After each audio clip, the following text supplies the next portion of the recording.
I posted earlier on my Twitter/X account, which I said Tesla's currently hitting the 50 SMA, head and shoulders are now in full effect. There's a chance we break over 260 and fill that fair value gap up around 260, 250. But from there, I'd be looking to take profit on short-term calls. Now, the fair value gap is no longer there. It was sitting right around here. We came up, we took that level out, but look, we did get a new fair value gap sitting here. Now, fair value gaps usually fill about 75 to 80% of the time. You can see we still have one down here at 220 and the new one that's set up here at 250. Now, what I think will probably happen is what we've been talking about for the past week, where we will probably see Tesla try to hold above 265 and 270.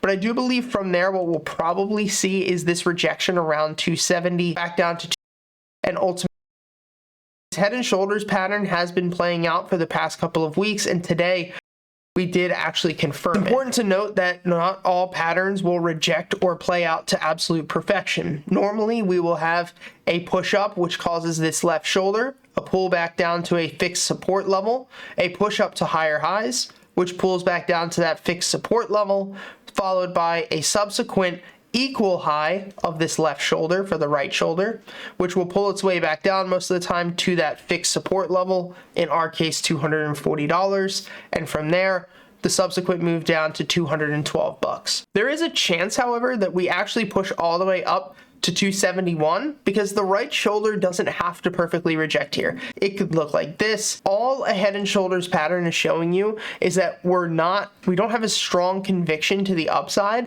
as those prior two bounces, which is why it normally is lackluster and pulls its way back down to support.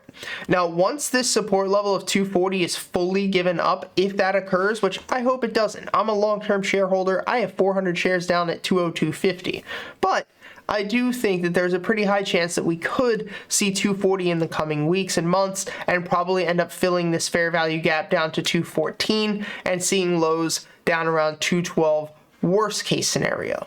Now, I hope that doesn't happen. Obviously, as I said, I'm a long-term investor. I would love if that didn't occur, but we'll see how this pans out.